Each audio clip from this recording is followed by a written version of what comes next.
అందరికీ వందనాలు. 2వ కీర్తన చదువుకుందాం. అన్ని జనులు ఎలా అల్లరి రేపుచున్నారు, జనములు ఎలా వ్యర్థమైన దాన్ని తలంచున్నవి. మనము వారి కట్లు తెంపుదుము రండి, వారి పాశములను మన యొద్ద నుండి పారవేయుదుము రండి అని చెప్పుకొంచు భూరాజులు యెహోవాకును ఆయన అభిషిక్తునికి విరోధముగా నిలవబడుచున్నారు. ఏలికలు ఏకీభవించి ఆలోచన చేయుచున్నారు. ఆకాశమందు ఆసీనుడగువాడు నవ్వుచున్నాడు. ప్రభువు వారిని చూచి అపహసించుచున్నాడు. ఆయన ఉగ్రుడై వారితో పలుకును.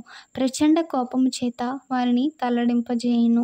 నేను నా పరిశుద్ధ పర్వతమైన సీయోను మీద నా రాజుని ఆసీనునిగా చేసి కట్టడను నేను వివరించెదను. యెహోవా నాకు ఇలాగు సెలవిచ్చెను, నీవు నా కుమారుడవు, నేడు నిన్ను కనియున్నాను. నన్ను అడుగుము, జనములను నీకు స్వాస్యముగాను భూమిని దిగంతముల వరకు సొత్తుగాను ఇచ్చెదను. ఇనుపదండముతో నీవు వారిని నలుగగొట్టెదవు, కుండను పగలగొట్టినట్టు వారిని ముక్కచెక్కలుగా పగలగొట్టెదవు.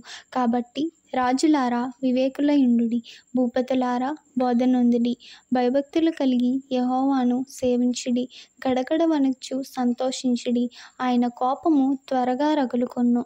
కుమారుని ముద్దు పెట్టుకొనుడి, లేని యెడల ఆయన కోపించును. అప్పుడు మీరు త్రోవ తప్పి నశించుదురు.